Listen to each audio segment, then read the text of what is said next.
It won't work. Or if it smells hairspray or anything flammable. Reset it? Yep, there's a button. You saw me do that earlier? Yeah. It's right there at the light.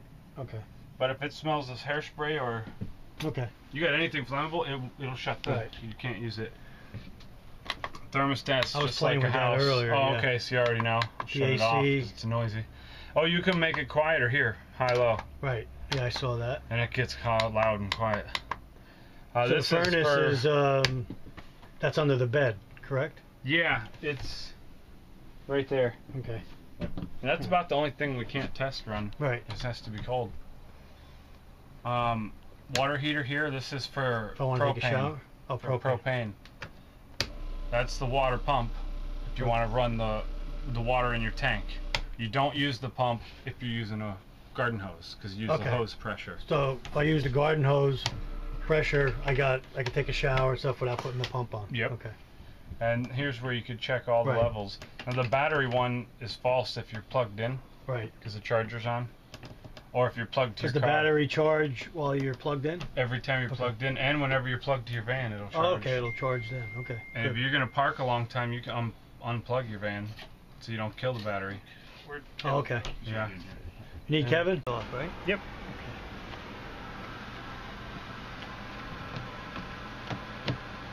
Oh, and while we're in here, if it ever won't light by propane, it's just like a furnace up north. You know, if you have spider webs in the igniter and stuff like that, all you ever have to do is break them out with your finger. Or just blow it, like if a wasp nest is in there. And these just twist on. Once you get them in the square hole there, I just twist them. Okay. And the top one is just an access panel It's just vent, yeah, it lets the heat out and stuff. Okay. There's on this side, you got your dumps here. Right. That's your gray water. Yep. These are your low point drains. Okay. We take these caps off. Okay. It gets every last drop out. For what's the white and red? White is hot and cold. Okay. Regular water. Yeah. Well, I won't be I live in Florida, so winterizing's not. You really don't have to because you're not going to freeze up. Right. This is your gray, and it has a gray handle, so it's easy to remember. You need 2 sewer hoses. They don't always do this, but they did on yours. Usually they're together, right? Always, almost always. This one's the toilet. You can also tell. So you don't want to switch. Well, you can switch them back and forth, but if you had 2 into a Y, you can set up and let it be. Oh, you know? I see. Yeah, yeah. And second hose and a Y fitting's cheap, or you could just move it every time. Because you don't dump this, you don't leave that one open. That one you leave open when this you're one hooked up. You wait until you have to. Okay. And then here is the drain to drain the tank right there. The Fresh actual water tank? Yeah. Okay. This is where you fill the water tank. Right. I don't typically put water in them because our water's bad. Right. You'll do it at home with your city water. If I'm at a campground, I could just hook up put city up here, water, right? And this pressurizes the whole unit if you hook up here. Okay. I bought the pressure regulator to put on the hose on the other end. That'll work, yep. Okay. And they're built in right there in the wall too. Oh, they're built in? Yeah, there's one on this. Okay. And there's a check valve in there. I think but if I was going like dry camping where I didn't have water, I would fill this up. Yeah, you could fill this up always. I bought a filter too. With you. You could use that, yeah. And on the R-Pods, a lot of people, it's hard for them to remember how to get the water heater to work with electric. You see this hidden switch right here? The tape is covering? No. You do now, right? On, off? It says on, yeah. Water heater's on for electric now. So, put that on when I start camping? If you want electric. You have to be plugged in. Right. So if I'm going tonight to camp, I'm going to pull that down, turn the switch on. That'll how I get hot water. Works for electric if you're plugged in. If you're going to use propane, you use the switches inside. And I can keep that off? Yep. And you can leave that one off because that one's just for electric. Okay. How far into the prep? And you can just ratchet it in. With the just with a socket. Yep. Oh, with a socket. Okay. Yep. Is the air conditioning on? I was messing with it earlier. Okay. It seemed to work fine. I put it on fan first, and I put it in. Yeah, you see your mode on, off, the fan, cool air conditioning. To kick on and kick off. This is your light. Yep. and he went over all this. That's your water heater.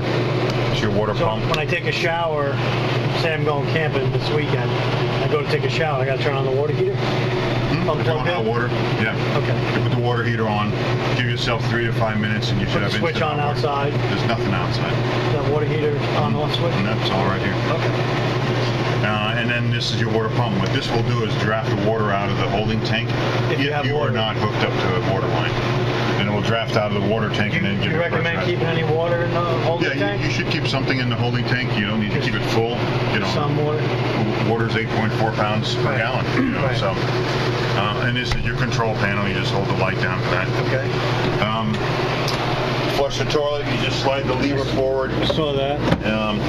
You can buy expensive, the blue, you know, digester and everything. And that's not bad to have because it has a deodorizer and everything in it. But I got to tell you a secret, baking soda works just as good. It came with a little bottle of the Thetford liquid stuff. That's the stuff that it gets expensive after a while. Right. So maybe every second or third day, throw the contents of a box of a baking soda down the toilet and lots of water. And as you drive, it cleans the inside of the tank and then flushes it out. Okay. The shower, this has a purpose here so that the shower head does not fall into the contaminated water in your shower. Okay. Okay. That's the purpose of that. See, it won't fall in. This is an on-off switch here. This is like a marine shower. Okay, so you're not wasting any water. So the vent, the light. Right. You set the temperature that you want and then lift that up. Okay. Great. 3 alarms: fire, smoke, and carbon monoxide. So what can set the alarm off is like pan cooking spray or hairspray or something like that, because they have propellants inside the can. Right. So what you want to do is if you hear an alarm, you beep, beep, beep, beep, beep. Yeah, what you want to do is evacuate, air it out, and then reset the alarm. And they all have reset buttons. Okay. Your TV, there's a booster. There's a yellow. I saw the little button, right? Yeah, you hit that little button. I think it's on the other end by the cable, right? Oh yeah, sorry. Hit that little button. What does that do? Gives you digital? It sends a booster up to the antenna. Oh, okay. So it helps give you a little better signal. I was messing with the radio before. I got the remotes and all that. If any of the outlets don't work, you have a GFI over there. You set the GFI. Okay. Refrigerator. If I'm plugged into shore power, run it off of electric, right? Well, here's the thing. What you want to do is just turn it on and then figure it out automatically. It does that automatically. So by having it plugged into shore power, it says, okay, fine.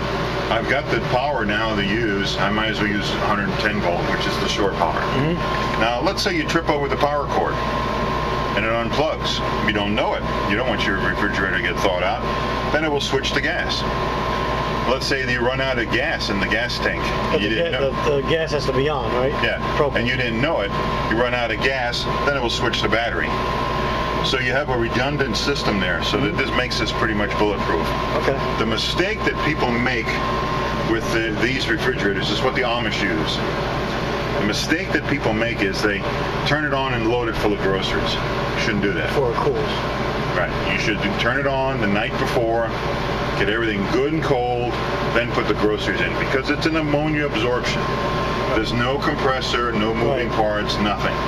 So you just. What about if I'm driving to a campground? Keep it on battery or? Automatic. Okay. It figures out. It's going to use the least expensive source. So if it has battery power, it will say I have a battery power. Okay, and we'll use battery power. It's just telling you what it has right there. 5 will freeze everything. You know, so 5 will freeze everything. Even in the fridge section? Yep. 3 is good. 4 is good. You know, anywhere in between there. Okay. This is a European.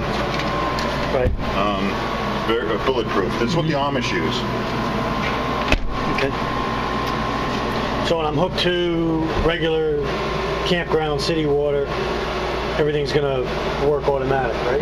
Right. The faucets and... Yeah. Let's go outside and I'll show you where to hook that all up. Okay.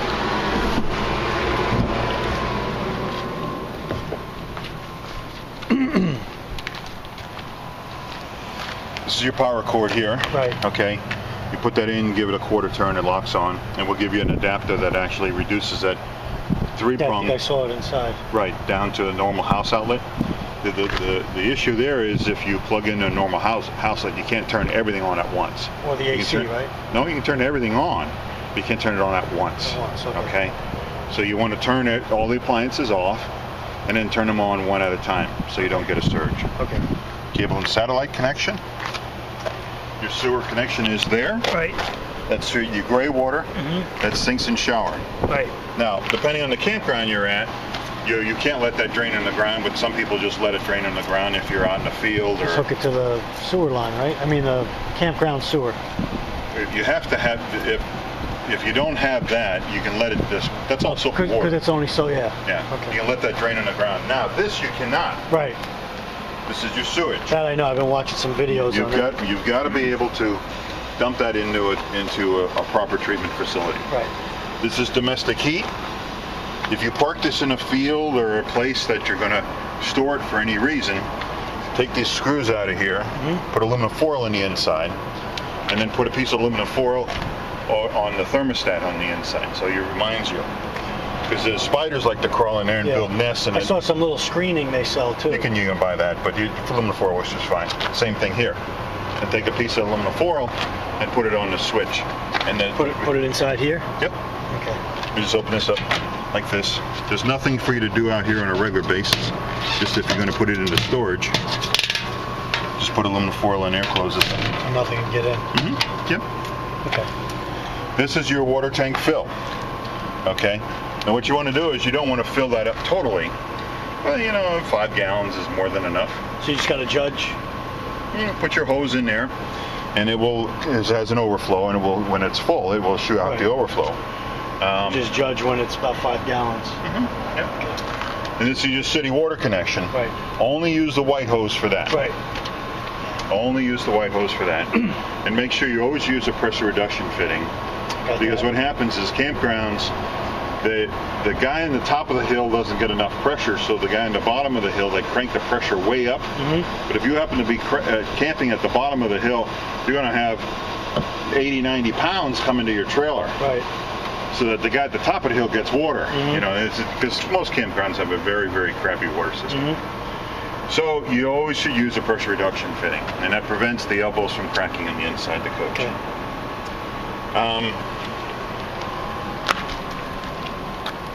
Propane tanking. This is the holding tank flush kit. Right here. Okay. What this does, inside the tank, there's a little screen, a little vent sprayer that sprays water around inside the tank. Now there is a backflow valve on there, but I always like to be a little extra safe. So get yourself a normal garden hose. Don't use the white drinking hose. Right, just a separate hose. A separate hose, garden hose, with a backflow valve and a little shutoff valve. On the hose part? On the hose part. Connect it to this. Okay.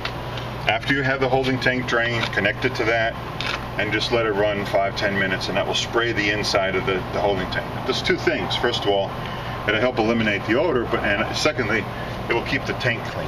Right. Okay. They work pretty good? Baking soda is perfect. What's that? They work pretty good? Very well. That's the perfect thing. Okay.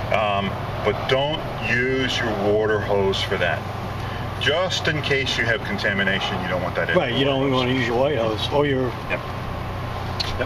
So always use a separate hose and use a backflow fitting. Yep. You can get that in the Home Depot or something? Harbor Freight. Harbor Freight, yeah. Okay. Changing a tire.